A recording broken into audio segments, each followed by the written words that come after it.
Terdakwa Shane Lucas kembali menjalani sidang kasus penganiayaan David Ozora di Pengadilan Negeri Jakarta Selatan. Agenda sidang hari ini mendengarkan keterangan saksi yang meringankan terdakwa.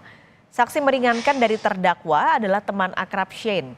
Dari saksi hari ini, kuasa hukum akan menggali soal kepribadian dan kehidupan sosial terdakwa sehari-hari. Kuasa hukum Shane Lucas bersikukuh kliennya tidak terlibat dalam penganiayaan David Ozora. Selain saksi meringankan, kuasa hukum Shane Lucas juga akan menghadirkan ahli hukum pidana pada sidang pekan depan. Mengajukan dua saksi adecat, seyogianya hari ini, tapi yang terkonfirmasi hadir satu orang. Jadi minggu depan kami akan menghadirkan saksi adecat satu lagi dan mungkin berbarengan dengan, kami belum konfirmasi dengan ahli kami, ahli pidana, tapi kami akan mengajukan ahli pidana. Kehidupan sosial keluarganya si Shane dan juga finansialnya untuk menjelaskan itu, dan juga keberadaan Shane bagaimana dengan pertemanan dia dan pergaulannya selama ini dan sampai desa. Jurnalis Kompas TV Tifal Solesa memantau jalannya sidang penganiayaan David Ozora hari ini. Tifal, selamat siang. Ini pihak terdakwa Shane hari ini menghadirkan teman akrab Shane. Nah, ini kenapa penting bagi kuasa hukum untuk menjelaskan detail soal kepribadian Shane sehari-hari? Ini untuk menegaskan posisi Shane yang secara psikologis dalam kepribadiannya sehari-hari tidak pernah melakukan tindak kejahatan apapun, terutama dari profil Shane menurut keterangan dari temannya yang menjadi saksi hari ini, Elcio Aristo, panggilannya Cio begitu, dalam kesaksian hari ini bahwa Shane itu dalam kesehariannya yang ia kenal tidak pernah terlibat dalam tindak kejahatan ataupun juga terlibat tawuran atau sejenisnya begitu, bahkan tidak pernah dikenal sebagai sosok yang temperamental atau mudah emosional begitu. Itu yang diterangkan atau ditegaskan dalam keterangan saksi Elcio Aristo di ruang sidang utama Pengadilan Negeri Jakarta Selatan dengan posisi sebagai saksi meringankan terdakwa terhadap Shane Lucas Lumbantoruan yang ikut menjadi terdakwa dalam kasus penganiayaan berat terencana terhadap korban David Ozora di Pengadilan Negeri Jakarta Selatan hari ini. Tadi selain dari profil terdakwa, kemudian sosok yang dikenal dari kepribadian Shane ini oleh saksi begitu, ia juga sempat menjelaskan soal kondisi sosial ekonomi keluarga terdakwa.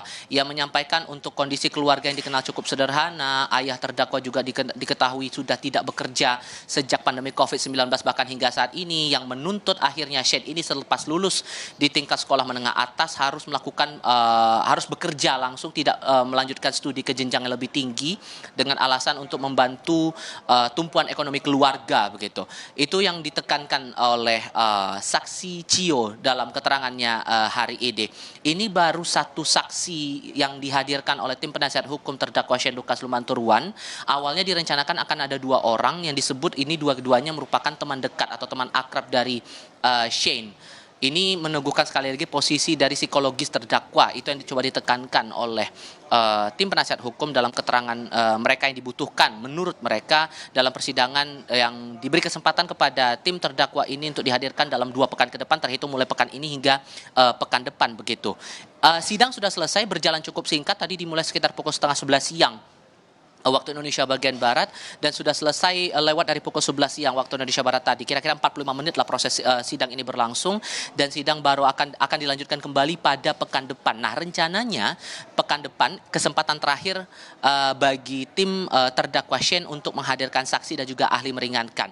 Rencananya satu saksi yang harusnya datang hari ini akan dibawa dalam sidang pekan depan, ditambah nanti akan ada 2 ahli lain yang juga akan dibawa, baik itu ahli pidana maupun juga rencananya akan ada ahli psikologi yang juga ikut didengar keterangannya sebagai pihak yang akan meringankan posisi Shane Lucas Lumbantoruan dalam kasus ini. Perlu diingat bahwa Shane Lucas Lumbantoruan ini dijerat dengan 1 dakwaan primer dan 2 dakwaan alternatif. Tidak hanya dijerat dengan pasal penganiayaan berat terencana sesuai dengan pasal 355 ayat 1 Kitab Undang-Undang Hukum Pidana yang disebutkan oleh jaksa penuntut umum bahwa ia bersama dengan terdakwa Mario Dandi Satrio dan pelaku anak AG melakukan perencanaan menganiaya David Ozora hingga mengalami luka fatal yang sebelumnya penganiayaan itu dilakukan perencanaan terlebih dahulu. Ditambah lagi ada dakwaan alternatif, Shane Lucas Lumantorwan ini dikenakan pasal 56 ayat 2 Kitab Undang-Undang Hukum Pidana. Ia didakwa melakukan upaya sebagai pembantu kejahatan dalam penganiayaan berat terhadap David Ozora. Yang disebutkan di situ ia memberikan kesempatan, sarana atau keterangan untuk melakukan tindak kejahatan. Namun walaupun kemudian punya dakwaan atau lapisan dakwaan yang berbeda dengan Mario Dandisatrio, Shane juga tetap dikenakan pidana maksimal 12 tahun kurungan penjara.